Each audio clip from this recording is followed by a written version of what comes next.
regularly make new friends. I am a very nice person. I'm very kind, but I'm also a very nervous and shy and kind of awkward person. So I don't tend to open up to someone really quickly. And I do have kind of a resting bitch face. I have a little bit of a resting bitch face.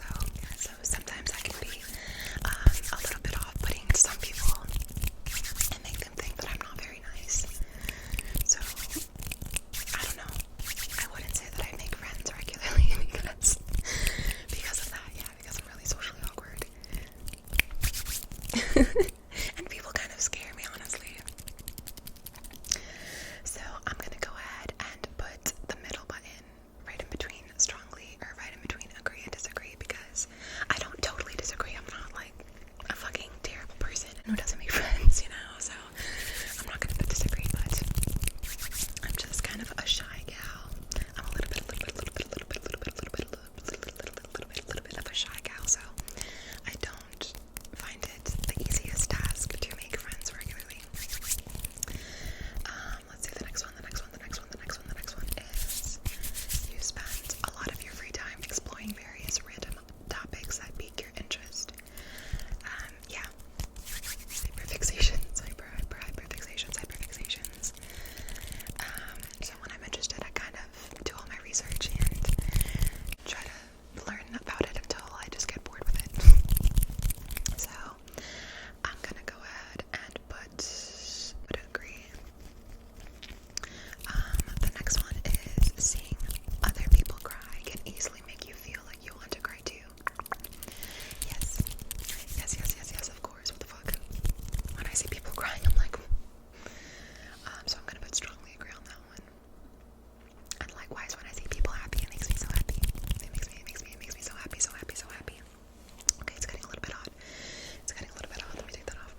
come up and talk to me, I will gladly talk to you.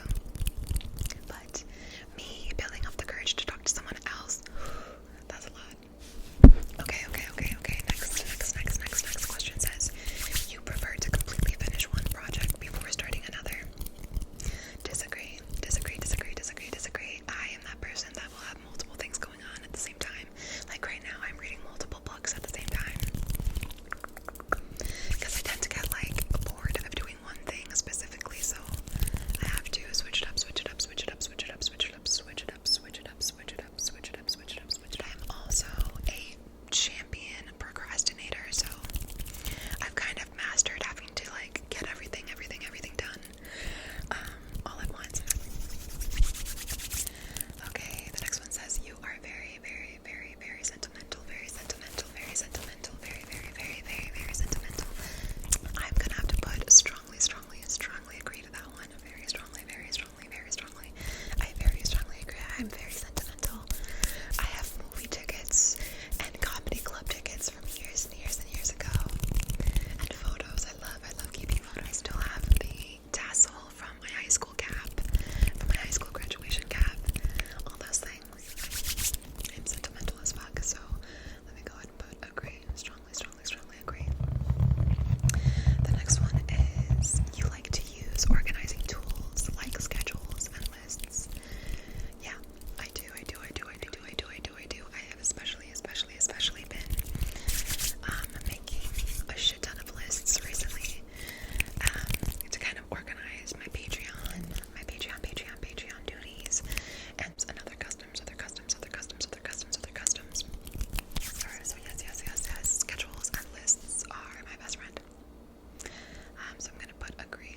I'm gonna put slightly agree though, not the completely agree, because I don't know what it is about keeping a planner or like an agenda. I just never end up actually writing in my planners. I always end up writing in my phone notes or in a random page of my notebook. Okay, next. The next question says, even a small mistake can cause you to doubt your overall abilities and knowledge. I don't know what I was doing here. Even a small mistake can cause you to doubt your overall abilities and knowledge. I'm gonna go ahead and put slightly disagree. Probably not strongly disagree, because obviously if I make a mistake, I'm not gonna feel as confident as I was before, but I don't think that would make me completely doubt myself though.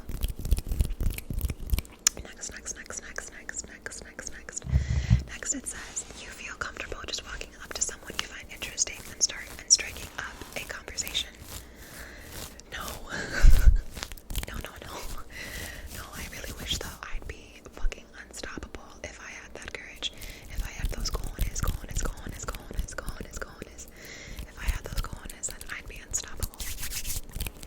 But no, I don't. So I'm gonna put strongly disagree.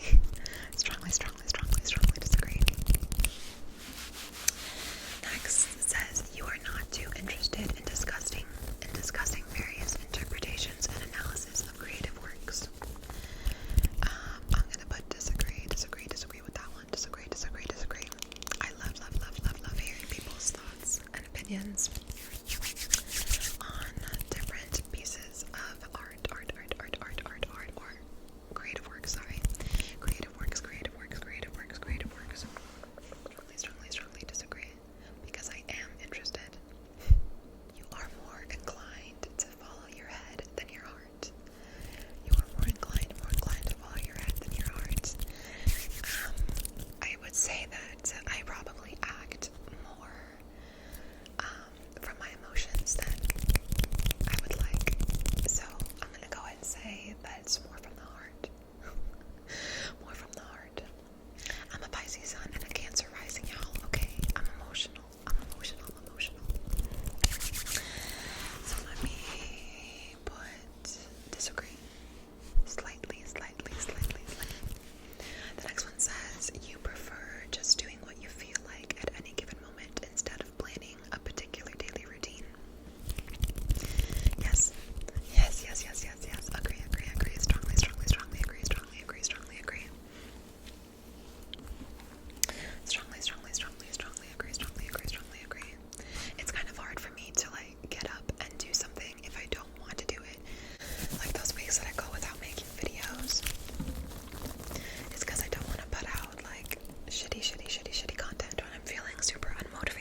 says you enjoy participating in group activities.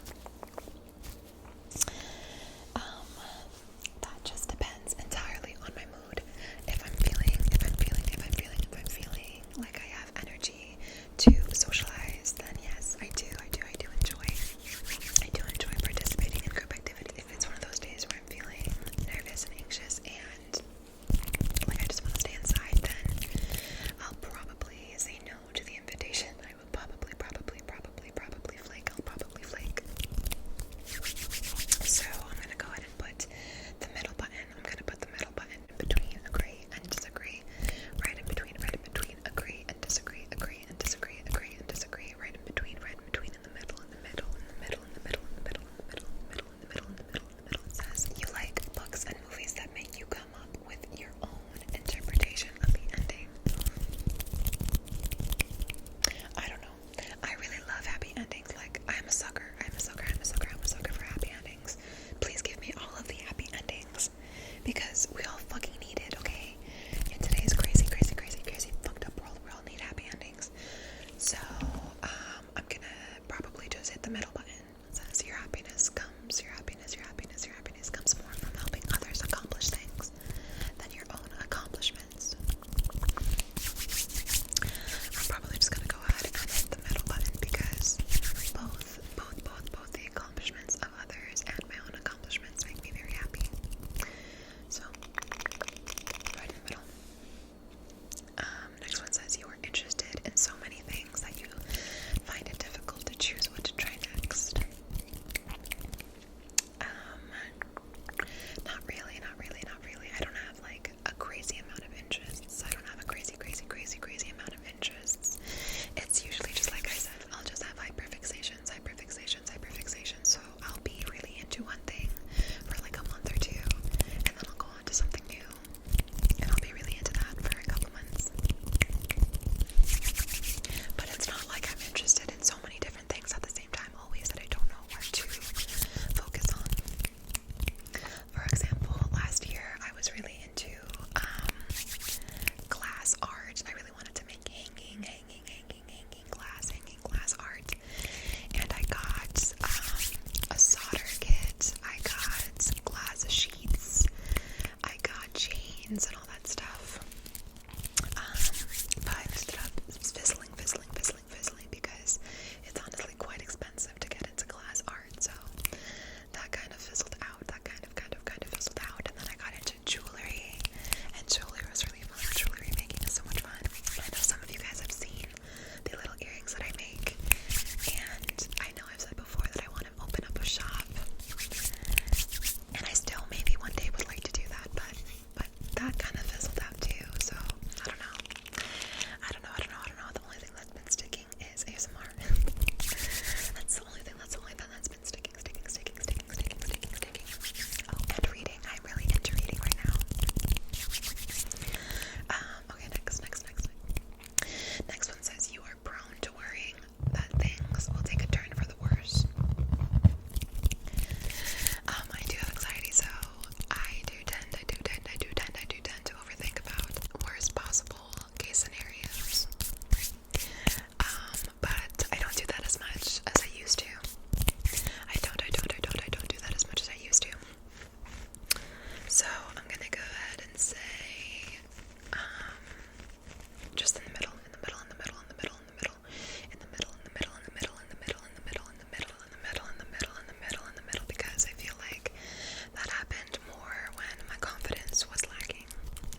shows, crazy reality shows give me so much anxiety. I hate it. I hate it. I hate watching people fight. I'm gonna put strongly disagree. Next one says you tend to avoid drawing attention. You tend to avoid drawing attention to yourself.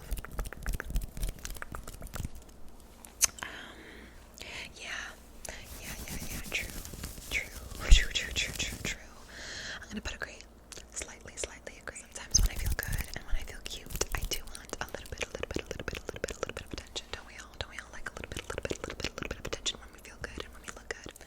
But most of the time, I do not want to be perceived. Most of the time, 8 out of 10 times, I do not want to be perceived. I do not want. What was that?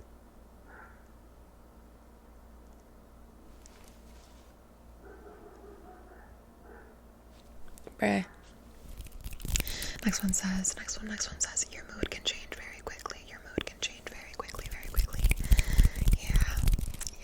that's true for me. That is very true. That is very true. That is very true for me. I'm gonna bet agree. Strongly agree. You lose patience with people who are not as efficient as you. You lose patience with people who are not as efficient as you. No, I don't.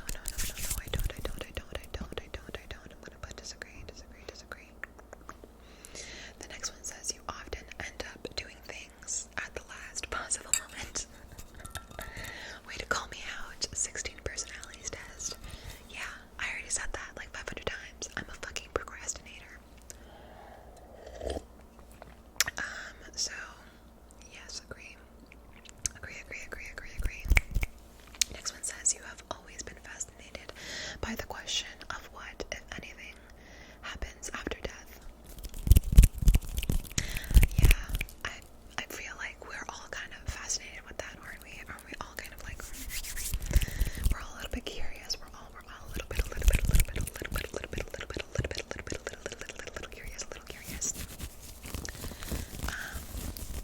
Yeah, I'll put agree. We are 50% done, y'all. We are 50, halfway. We're halfway done. The next one says you usually prefer to be around others than on your own. Yes. 100%. I'm very introverted, but I like to be with my one person, you know. And I don't really like being alone by myself for too long. I don't necessarily like to be around a lot of people. I just like to be around my little close-knit group, my little close-knit group. So I'm gonna say agree, strongly agree. Next it says you become bored or lose interest when the discussion gets highly theoretical.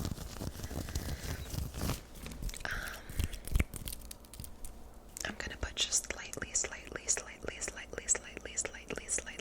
disagree because these conversations are interesting to me, but I remember being in my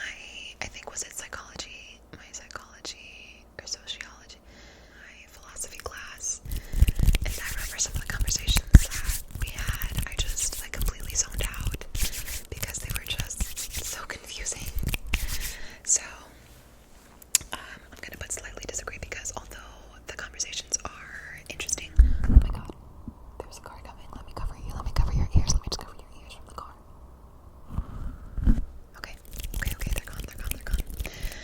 But yeah, let me just go and put slightly disagree. Just slightly disagree because if I can't really understand the topic, then I will lose interest. Next one says you find it easy to empathize with a person whose experiences are very different from yours. Yes, I would say that I do find it easy to empathize with most people. With most people. Yeah, I'm gonna say definitely highly agree, because I do find it easy to empathize with most people. The next one says you rarely second guess the choices that you have made. I'm gonna go with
Disagree.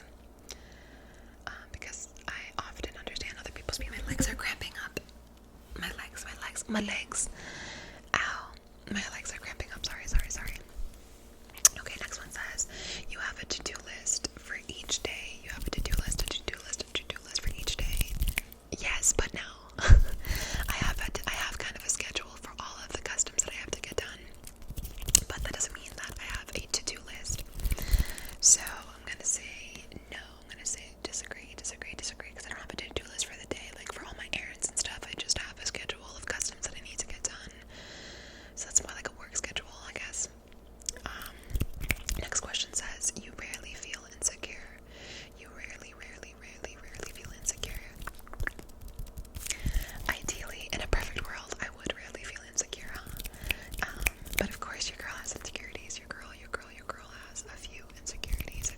A couple, a few more than a few. So I'm gonna press disagree. I do love myself. I love myself a whole lot. But we all have insecurity too. You should love yourself.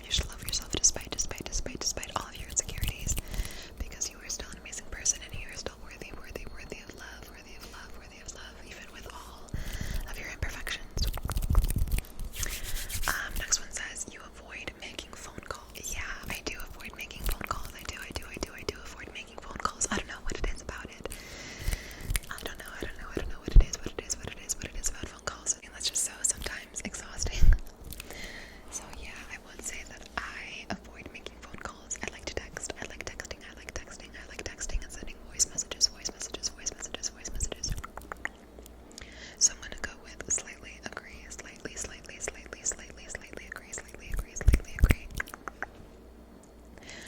The next one says, you often spend a lot of time trying to understand views that are very different from your own.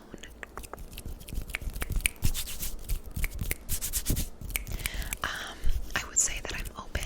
I'm very open-minded, and I'm very open to trying to understand views that are different from my own. But I'm not sure that I spend a lot of time trying to do that. It's more just if I come across someone who has different views, then that's when I would probably spend time trying to understand that and analyze that. Just, I'm gonna put the middle. I'm gonna go ahead and put slightly agree, I guess. Slightly agree. Alright, we're 70% done, y'all. We are 70, 78. Can you focus? Can you focus? Can you pay attention? Let me just put this out back up. It says, in your social circle, you are often the one who contacts your friends and initiates activities. That depends. That depends on the week and the month. If it's a good week, if it's a good month, then I'll be like, hey, let's hang out. But a lot of the time I do flake. So I'm gonna put slightly disagree. Next one says, if your plans are interrupted, your top priority is to get back on track as soon as possible. ASAP. I don't think so. Not really. I'm not really if I plan it out, it has to go like this. I'm not the type of person. I'm really not the type of person, so probably not. I'm gonna go ahead and put strongly disagree. The next one says, you are still bothered by mistakes that you made a long time ago. No. I can't really think of any mistakes that, I guess when I think about it, sometimes, I guess certain things. But for the most part, I'm not thinking of the mistakes I made when I was younger. Yeah, no, probably not really. I'm gonna put disagree. Next one says, you rarely contemplate the reasons for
great care not to make other people look bad, even when it's completely their fault. Oh god, I got the 10%, I got the 10%, the 10%, the 10%, the 10%. I don't know, that depends. If you're a shitty person, then I don't care if you look bad, and you probably should look bad. Like what? I'm gonna put just in the middle, because if you deserve it, then you deserve it, and I don't care. Next says your personal work style is closer to spontaneous bursts of energy than organized and consistent efforts. Yo. Yeah, facts. True. That is really on brand. That's really on point actually. It is closer to spontaneous bursts of energy, spontaneous bursts of energy. Yeah, I would agree with that. I'm gonna go ahead and put agree. When someone thinks highly of you, you wonder how long it will take them to feel disappointed in you. No, that's so sad. No, I don't think so. I don't think that. And I don't wonder that. So I'm gonna put strongly disagree. Next one says, you would love a job that requires you to work alone most of the time. True. And I got it. Your girl got it. I have the most wonderful job. I have such a wonderful job of making videos for you guys. And I will say it is pretty awesome to be able to do this from the comfort and safety of my own house, of my own place, of my own space. So yeah, 100% agree. I have always worked in retail. I've always worked in retail and customer service. I've always worked in retail and customer service. And people can be so awful, man. Like, some people are just shitty. So the fact that I get to be here in my own house is, I feel blessed. There are no words. I feel blessed. And I'm thankful. I'm grateful every day. The next one says, you believe that pondering abstract philosophical questions is a waste of time. No. I kind of already answered this. I don't think that it's a waste of time. Sometimes it's a little bit difficult to wrap your head around them, and a little bit difficult to stay interested if you can't really understand the concept. But just because I can't always get interested in them doesn't mean that I don't think they're important. Of course, questioning our existence and the world and the universe is important. I think that that's very, very, very, very, very valuable and important. So I'm gonna put disagree, because I don't think that it is a waste of time. Next one says, you feel more drawn to places with busy, bustling atmospheres than quiet, intimate places. I actually, contrary to all of my previous responses about hating being around people, I actually really enjoy cities and communities where there's a lot of activities and like farmers markets and stuff like that. I guess busy and bustling atmospheres. I really do enjoy the city life. Slightly agree, just slightly, because I don't like traffic in anywhere that is a busy and bustling atmosphere. There's traffic. Next is, you know what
What are you gonna do? What are you gonna do? What are you gonna do? So I'm gonna put agree. Slightly agree, slightly. You feel confident that things will work out for you. You feel confident that things will work out. I'm gonna put strongly agree. I am actually always repeating to myself out loud, just because this brings me a lot of comfort, but I'm always repeating to myself that I am divinely loved and divinely protected, and that no harm can come to me, no harm can come to me, because I am divinely loved and divinely protected. Saying that and repeating that always makes me feel a lot better, and just helps me put trust into the universe. For the most part, I do feel confident that things will work out, because things have always worked out for me. So I'm gonna put strongly agree. Y'all, I think we're at the end. I think we're at the end of it. Now it's asking me for my gender. Alright, let's examine. Let's see what this personality type of mediator, INFP, means. Let's see. So it says that I am 72% introverted versus 28% extroverted. Yeah, that makes sense. As for energy, this trait shows where we direct our mental energy, and I am 65% intuitive and 35% observant. It says for nature, this trait determines how we make decisions and cope with emotions. It says that I am 78% feeling and 22% thinking. For tactics, it says this trait reflects our approach to planning and decision making, and it says that I am 76% prospecting. Bro. Okay, let's read the introduction. To the mediator personality. It says, although they may seem quiet or unassuming, mediators have vibrant, passionate inner lives. Creative and imaginative, they happily lose themselves in daydreams, inventing all sorts of stories and conversations in their minds. These personalities are known for their sensitivity. Mediators can have profound emotional responses to music, art, nature, and the people around them. Idealistic and empathetic, mediators long for deep, soulful relationships, and they feel called to help others. But because this personality type makes up such a small portion of the population, mediators may sometimes feel lonely or invisible, adrift in a world that doesn't seem to appreciate the traits that make them unique. Says the gift of empathy. Mediators share a sincere curiosity about the depths of human nature. Introspective to the core, they're usually inquisitively attuned to their own thoughts and feelings, but they yearn to understand the people around them as well. Mediators are compassionate and non-judgmental. Mediators are compassionate and non-judgmental, always willing to hear another person's story when someone opens up to them or turns to them for comfort. Empathy is among this personality type's greatest gifts, but at times it can be a liability. The troubles of the world weigh heavily on a mediator's shoulders, and these personalities can be vulnerable to internalizing other people's negative moods or mindsets. Unless they learn to set boundaries, mediators may feel overwhelmed by just how many wrong things there are that need to be set right. Next part says, speaking their truths. Few things make mediators more uneasy than pretending to be someone they aren't. With their sensitivity and their commitment to authenticity, people with this personality type tend to crave opportunities for creative self-expression. It comes as no surprise then that many famous mediators are poets, writers, actors, and artists. They can't help but muse about the meanings of and the purpose of life, dreaming up all sorts of stories, ideas, and possibilities along the way. So these imaginative landscapes, mediators can explore their own inner nature as well as their place in the world. While this is a beautiful trait, these personalities sometimes show a tendency to daydream and fantasize rather than take action. To avoid feeling frustrated, unfulfilled, or incapable, mediators need to make sure that they take the steps to turn their dreams into realities. Okay, let's go on to mediator strengths.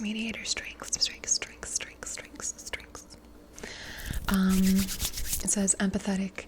Mediators don't just care about other people in an abstract sense. These personalities can actually feel another person's emotions, from joy and elation to sorrow and regret. Because of the sensitivity, mediators tend to be thoughtful and kind-hearted. They hate the idea of hurting anyone, even unintentionally. Next one says generous. Mediators rarely enjoy succeeding at other people's expense.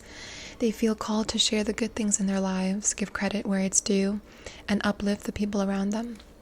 These personalities want to contribute to a world where every voice is heard and no one needs go unmet. These are all pretty on point. I would say that I resonate with all of these so far. Next one says open-minded. Tolerant and accepting. Mediators try not to judge anyone else's beliefs, lifestyles, or decisions. This is a personality type that prefers compassion to fault finding, and many mediators feel empathy for those who have done wrong. Because they're so accepting, mediators often become confidants for their friends and loved ones, and occasionally for total strangers. True. Next one is creative. Mediators love to see things from unconventional perspectives. Few things give them more pleasure than allowing their minds to wander through all sorts of ideas and possibilities and daydreams. It's no wonder then that many mediators are drawn to creative pursuits, or that this personality type is well represented among writers and artists. Okay, there are two more strengths. Next one says passionate. When an idea or movement captures their imagination, mediators want to give their whole heart to it. People with this personality type may not always be outspoken, but that doesn't diminish their strong feelings for a cause that speaks to their beliefs and convictions. And the last one says idealistic. Mediators strive to follow their conscience, even when the right thing isn't easy or convenient. They rarely lose sight of their desire to live a meaningful, purpose-filled life, one that helps others and leaves a world a better place. That was pretty on point.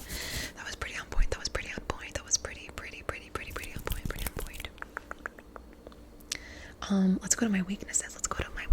Weaknesses, mediator, weaknesses.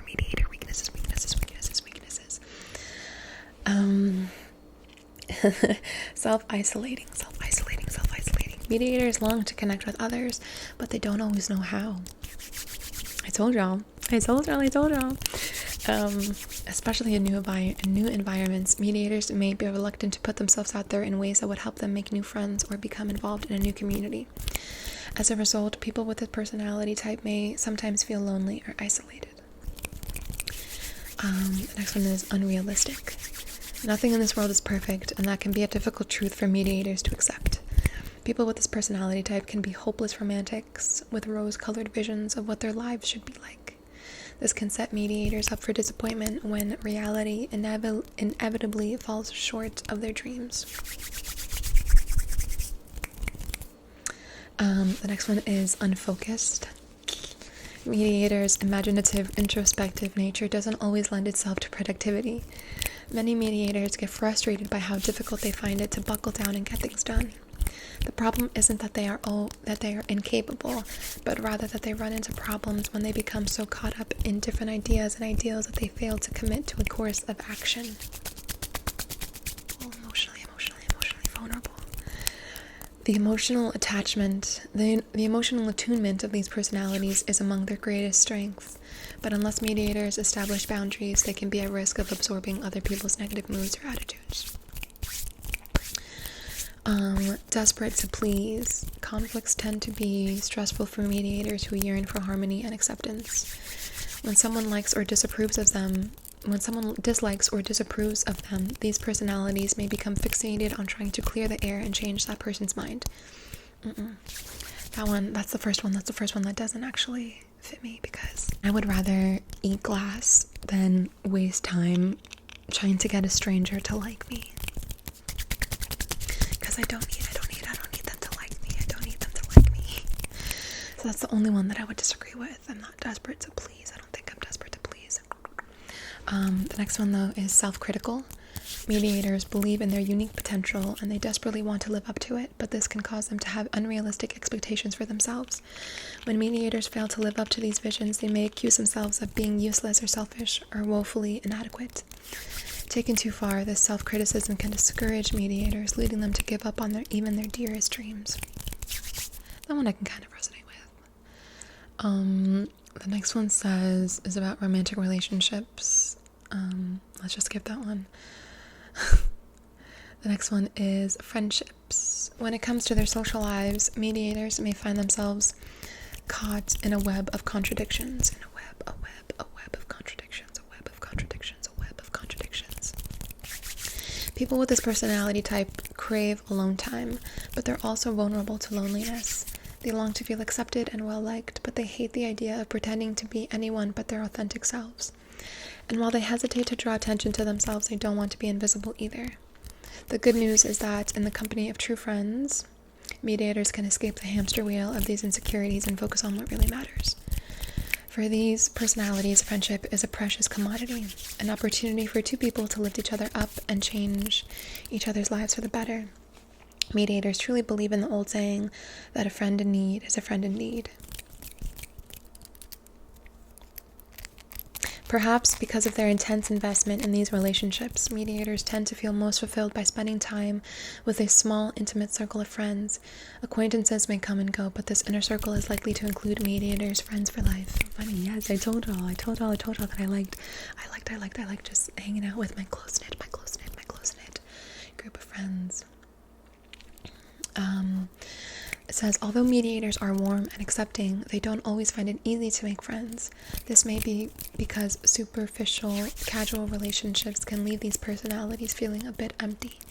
Mediators are looking for lasting, authentic friendships with people who share their desire to think and feel deeply, and to do the right thing, and to give more to the world than they take from it. That said, mediators are capable of befriending all sorts of people. The combination of their intuitive and prospecting personality traits draws them to diverse perspectives, which helps them appreciate friends whose experiences and worldviews are totally different from their own. Mediators may actually find it invigorating to connect with someone who, on the surface, has little in common with them. Alright, there's like a lot more. Let me just read the bottom paragraph. It says, mediators look for ways to improve their friendships and share their affection with those who matter to them. Often this takes the form of spending quality time with your friends, coming up with grand visions for the future, and sharing their secret dreams and ideas with someone they know they can trust. But even when mediators are entirely on their own, they always hold their friends in their hearts. Okay, and then some of the next groups are parenthood, career paths, workplace habits, and they scroll down to the conclusion, because I feel like these are a lot of paragraphs to read. And this video has been pretty long already, so let me just skip down to the conclusion. It says, few personality types are as poetic and kind-hearted as mediators. With their unique gifts, mediators can overcome all sorts of challenges and obstacles and brighten the lives of those around them in the process. Yet mediators can be tripped up in areas where idealism and altruism are more of a liability than an asset. When it comes to finding or keeping a partner, making friends, pursuing a meaningful career, or planning for the future, people with this personality type may need to consciously develop their weaker traits and gain new skills, even as they draw on their many strengths. The secret life of mediators. What you have read so far is just an introduction into the complexity of the mediator personality type. You may have muttered to yourself, wow, that is so accurate, it's a little creepy. Yeah. Or you may have even asked, how do they know more about me than the people I'm closest to? This is not a trick. You felt understood because you were. We've studied how mediators think and what they need to do to reach their full potential. In the process, we've learned how people with your personality type can overcome even their greatest personal challenges. But to overcome these challenges, you need to have a plan, a personal roadmap, a vision for where you want to head and why. In this introduction, you've learned how mediators tend to behave in certain circumstances and what their key strengths and weaknesses are. Yeah, cool. Alright, that's it. I am a mediator personality type. I resonated with all of that really well. This is actually the second time that I'm taking this test. This is the second time, because I filmed this once before, and it didn't come out good. But I got the same results. So this seems pretty accurate to me. I hope that you guys enjoyed learning a little bit more about me. Comment if you've ever taken this test. Let me know what your personality type is. I'd love to see if there are any other mediators in this community. I'm sure there are. I'm sure you're all out there. Yeah. Alright, cuties. I am sending you so much love. I am sending you so much love. I hope that this wasn't boring. If you made it all the way to the end, thank you so much for being here. You are amazing. And I am sending you so much love. So much love. And so many tingles.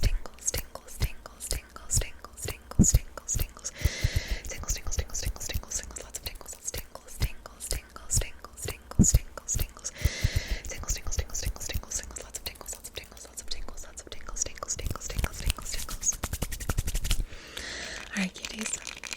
Much love.